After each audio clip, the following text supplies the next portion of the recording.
최근에 버스기사 800원 횡령 사건이 사회적으로 논란이 되고 있습니다. 이 사건이 어떤 근거에 의해서 이렇게 판단이 되는지 간략하게 말씀 주실 수 있습니까? 예, 우선 제가 이 자리에 오기 전서부터 그것이 그 많은 논란거리가 된 것은 알고 있습니다. 일단 결과적으로 그분이 저의 판결로 인해서 그 어려움을 겪고 있을 수도 있다는 생각에 저도 마음은 무겁습니다.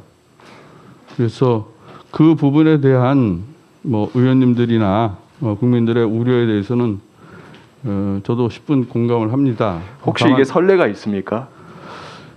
제가 선례를 찾아보고 한 것은 아니고요. 이 과정에서 유사한 사례들이 있습니까? 확인해봤더니 후에 확인해봤는데 2002년도에 서울행정법원에서 그런 게 있었던 것 같고. 어떤 사례죠? 같은 이 버스 운송 수익금. 횡령 금액이 얼마나 됩니까, 그 사건이? 그 사건의 금액은 기억을 정확히 못하겠습니다. 그런데 2017년 정도인가 그 2,400원 이 문제된 사건이 있었던 것 같습니다. 네. 그리고 저희가 확인을 해보니까 2017년 2,400원 그 사건이 유일한 사건이고요. 그 외에는 이런 소액을 횡령한 것을 이유로 버스기사 해임한 해고 판결을 한 사례는 없습니다. 오히려 구제한 사례들이 많고요. 2,400원 판결은 제가 봤는데 사안이 완전히 다릅니다. 2,400원 횡령했다는 게 핵심이 아니고 그 사건은 해고된 이후에 해고당한 근로자가 1인 시위하고 인터뷰하고 하면서 회사와의 관계가 사실상 파탄난 상태였습니다. 이 사건은 정반대거든요. 오히려 해고당한 버스기사가 무릎 꿇고 빌고 차라리 형사처벌해달라고 하고 다른 회사에 내가 취업을 못하니까 항소 취하라도 하면 취업해주겠냐 요청하고 이런 사안이거든요. 전혀 다릅니다. 네, 그 사건 그 이후에 과정에서 지금 의원님께서 말씀하신 분하고 또 약간 다른 사정도 사건 이유가 아니고요. 그 사건 재판하기 전에 있었던 사정들입니다. 이것이. 예, 잠깐 저 영상을 좀 보시죠. 그 400원 먹어도 부자 됐겠어요? 커피 한 잔씩 마셔도 된다고 해도 그거 마신 것 뿐인데 굉장히 억울하고 분하고 그러죠. 제가 힘이 없어서 그랬겠죠. 배운 게 없고 법도 모르고 약자니까 아마 판사가 더 쉽게 판결을 내리지 않았을까요? 무전 유죄, 유전 무죄. 저희가 저 영상에 나오지 않은 추가 영상을 가지고 있는데요.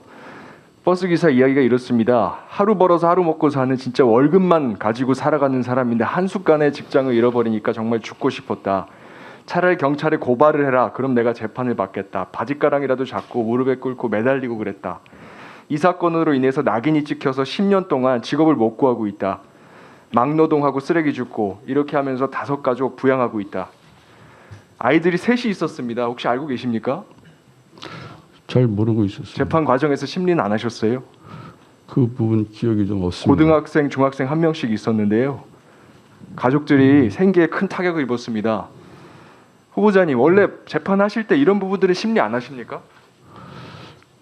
예, 그 부분 기억은 안 납니다만 이 사건도 사실은 그 조사 과정에서 그 지금 의원님 알고 계시는 것하고 좀 다른 사정도 있는 것 같습니다. 근데 판결문에 왜 그런 내용이 전혀 없죠?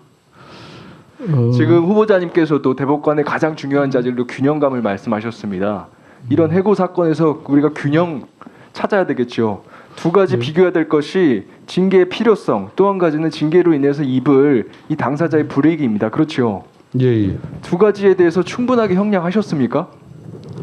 예, 계속 반복하는 것 같습니다만은 제가 그 판결문에 그 조사 과정에서 4,000원을 그 책상 옆에 탁 놓고 나왔다는 그런 표를 쓰긴 했습니다만 그 부분이 또 반대 당사자 주장하고는 좀 약간 다른 면도 있습니다. 그래서 제가 보면요, 유사한 다른 사건에서는 가령 검사를 면직했는데 구제해 주신 사건이 있으시고요.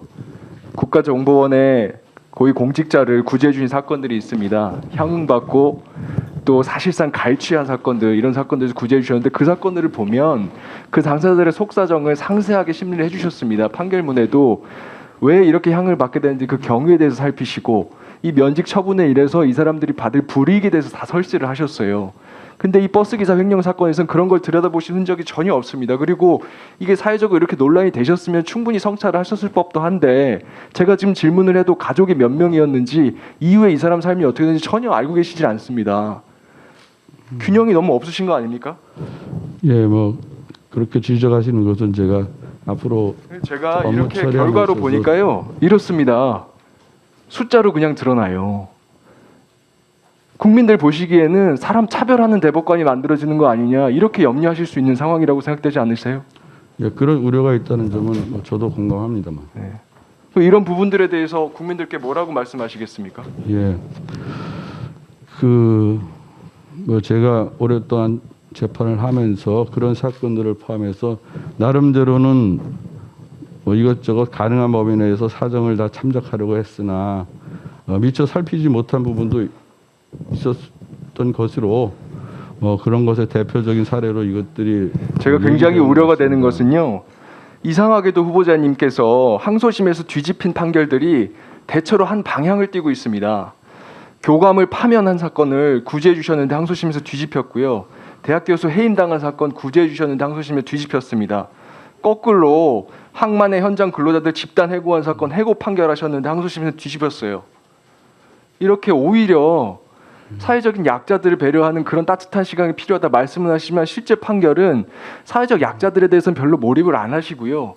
고위공직자나 권력기관의 종사자들한테는 충분히 몰입하셔서 그 사람들 속사정을 살펴주시는 판결을 하고 있습니다. 예, 제가 주로 파면 판결들에 대해서 잠깐 말씀드리면은 예, 저희가 재판할 때 공직자 제가 마지막으로 드리고 싶은 말씀은 충분히 성찰을 하시고 오늘 중으로 저희에게 이런 대법관을 저희가 국민들한테 선사를 해도 안심할 수 있는 것인지 앞으로 매년 4천 명 이상 재판하셔야 될 거 아닙니까? 그렇죠. 6년이면 2만 4천 명입니다. 2만 4천 명의 당사자들이 후보자님 판결을 받을 수도 있습니다. 2만 4천 명의 국민들에게 저희가 이런 대법관 후보자를 선사해도 안심할 수 있는 것인지 그것에 대해서 성찰을 하시고요. 저희들이 좀 안심할 수 있는 답변을 주셨으면 좋겠습니다. 예, 이념하도록 하겠습니다. 네, 수고 많으셨습니다.